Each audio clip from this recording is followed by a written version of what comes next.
French buildings left in our historic French Quarter. This is one. This is Madame John's legacy. You can actually take a free tour of it during the day. It was shortly after the fire in 1794 when the Spanish, who, as I mentioned, were now in charge, decided that the French did not know how to build. It was they that instituted this style that you see everywhere, a brick with stucco over it to resemble stone, slate roofs, these lovely wrought iron balconies and galleries, which are very nice for throwing things off of. Now, shortly after the fire of 1794, for 6 years, this building served as the Bucharest courthouse and jail. There was one cell that they stopped putting people into, basically because men that were put into the cell complained of a fiery-headed demon who would hover on the ceiling, swoop down at them repeatedly, screaming obscenities. Several of these men, 3 of them in fact, committed suicide in this cell before they discontinued its use.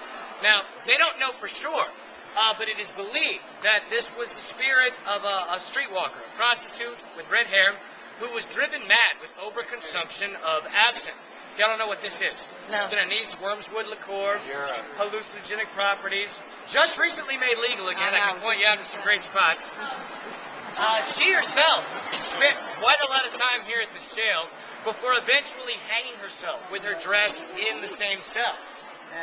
Now, you look up at this intersection where all these people are passing. Very lively, very, very, very gay and happy. I don't know about gay.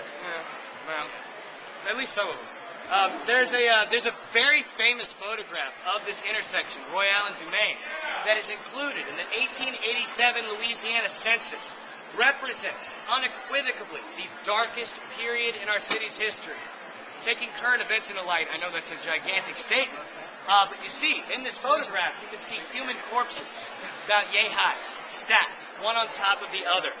Every direction as far as the eye can see. This is spillover from the mortuary, which at that time was a couple of blocks down. And all of them were victims of yellow fever. Hit our city horribly every summer in the 1800s, from 1800 to 1860, hit its peak in 1853, where in one summer, 15,000 people died just from this one disease. It's a conservative estimate. Doesn't include those that died while fleeing. Doesn't include those that simply had no one left to sign a death certificate. Now, we know